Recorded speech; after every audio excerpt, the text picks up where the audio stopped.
Hello दोस्तों, स्वागत है आपका अपने YouTube channel study with target point में। दोस्तों, मैं महेश वर्मा लेकर आया हूँ एक नया वीडियो जिसमें पढ़ेंगे संविधान के कुछ महत्वपूर्ण प्रश्न जो आगामी सभी परीक्षाओं के लिए बेहद ही महत्वपूर्ण।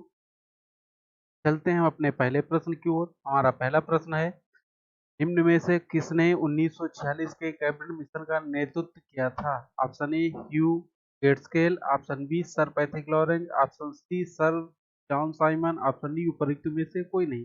तो दोस्तों, जो इसका सही आंसर है option B sir Patrick Lawrence.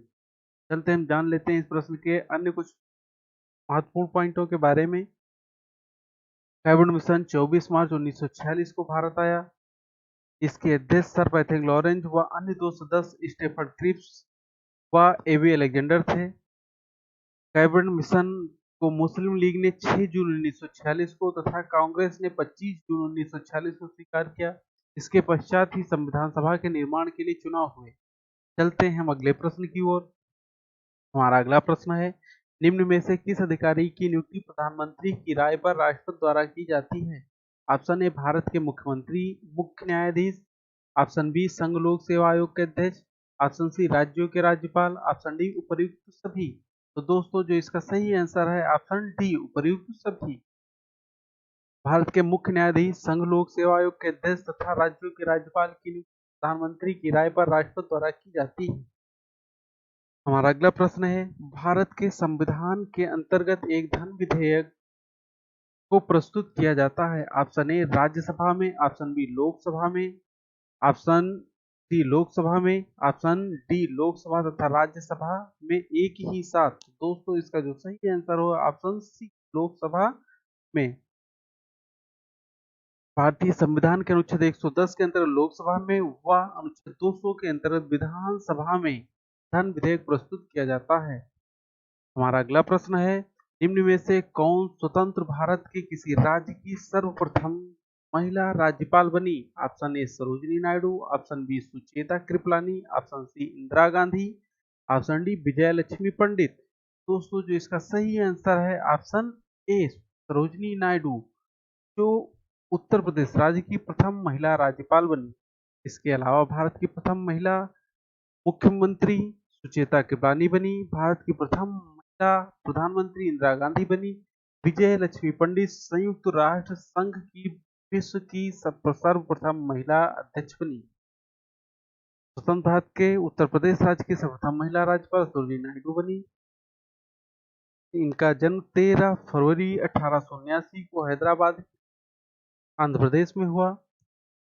इनकी मृत्यु 2 मार्च 1949 को इलाहाबाद उत्तर प्रदेश में हुई। हमारा अगला प्रश्न है, निम्न में से कौन लोकसभा के सत्र का अवसान करने के लिए प्राधिकृत है? ऑप्शन ए लोकसभा का अध्यक्ष, ऑप्शन बी महान्यायवादी, ऑप्शन सी राष्ट्रपति, ऑप्शन डी संसदीय कार्य मंत्री। तो दोस्तों, जो इसका सही आंसर है ऑप्शन सी राष्ट्रपति। राष्ट्रपति को अपनी विधायी शक्तियों के अंतर्गत संसद के सदनों को आहूत करने, सत्रावसान करने तथा लोकसभा भंग करने संबंधी अधिकार प्राप्त हैं। हमारा अगला प्रश्न है, भारतीय संविधान का कौन सा भाग संविधान की आत्मा कहलाता है? ऑप्शन ए मूल अधिकार, ऑप्शन बी राज्य के नीतिगत तत्व, ऑप्शन सी संविधान का आमुख, ऑप्शन डी इनमें से सभी। तो दोस्तों, जो इसका सही आंसर है ऑप्शन डी इनमें से सभी। भारतीय संविधान का आमुख, जिसे हम प्रस्तावना या उद्देशिका कहते हैं, जिसे संविधान की आत्मा कहा जाता है। संविधान के भाग 3 व भाग 4 को मिलाकर संविधान की आत्मा तथा चेतना कहलाते हैं। हमारा अगला प्रश्न है, बिना संसद का सदस्य हुए कोई व्यक्ति मंत्रि परिषद का सदस्य रह सकता है? ऑप्शन ए 3 वर्ष तक, ऑप्शन बी 2 वर्ष तक, ऑप्शन सी 1 वर्ष तक, ऑप्शन डी 6 महीने तक। दोस्तों, जो इसका सही आंसर है ऑप्शन डी 6 महीने तक। बिना संसद का सदस्य हुए कोई भी व्यक्ति मंत्रि परिषद का सदस्य 6 माह तक रह सकता है। मंत्रि परिषद के में बने रहने के 6 माह में उसे संसद के दोनों सदनों में से किसी एक सदन की सदस्यता लेना अनिवार्य होता है। हमारा अगला प्रश्न है, किसी राज्य में राष्ट्रपति शासन का तात्पर्य है कि वह राज्य संचालित होता है। ऑप्शन ए प्रत्यक्ष रूप में राष्ट्रपति द्वारा, ऑप्शन बी एक काम चलाऊ सरकार द्वारा, ऑप्शन सी राष्ट्रपति द्वारा नामांकित द्वारा, ऑप्शन डी राज्य के राज्यपाल द्वारा। तो दोस्तों इसका सही आंसर है ऑप्शन डी, राज्य के राज्यपाल द्वारा। जब किसी राज्य में संवैधानिक तंत्र विफल हो जाता है तो अनुच्छेद 356 के अंतर्गत वहां राष्ट्रपति शासन लागू होता है। राष्ट्रपति शासन लागू किए जाने पर उस राज्य के राज्यपाल द्वारा राज्य के शासन का संचालन किया जाता है। हमारा अगला प्रश्न है, संयुक्त राष्ट्र की महिला अध्यक्ष कौन थी? Option A Sarojini Naidu, option B Vijayalakshmi Pandit, option C Golda Meir, option D Margaret Thatcher. तो दोस्तों जो इसका सही आंसर है ऑप्शन बी विजयलक्ष्मी पंडित। भारत के प्रथम प्रधानमंत्री पंडित जवाहरलाल नेहरू की बहन विजयलक्ष्मी पंडित संयुक्त राष्ट्र संघ महासभा की अध्यक्ष बनने वाली प्रथम महिला थी।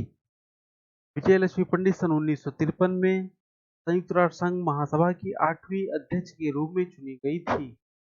हमारा अगला प्रश्न है, भारतीय संसद के घटक हैं केवल लोकसभा और राज्यसभा, ऑप्शन बी राष्ट्रपति लोकसभा और राज्यसभा, ऑप्शन सी लोकसभा राष्ट्रपति और मंत्रिपरिषद, ऑप्शन डी लोकसभा राज्यसभा और मंत्रिपरिषद। तो दोस्तों जो इसका सही आंसर है ऑप्शन बी राष्ट्रपति लोकसभा और राज्यसभा। अनुच्छेद 79 में कहा गया है, संघ के लिए एक संसद होगी जो राष्ट्रपति और दोनों सदनों से मिलकर बनेगी। भारतीय संसद भारत गणराज्य का सर्वोच्च विधायी निकाय है। संसद के 3 गठनों में से केवल लोकसभा का ही विघटन हो सकता है। राज्यसभा एक अस्थायी अथवा शाश्वत सभा है। दोस्तों यदि आपको यह वीडियो अच्छा लगा हो तो इसे लाइक करें, शेयर करें, सब्सक्राइब करें। धन्यवाद।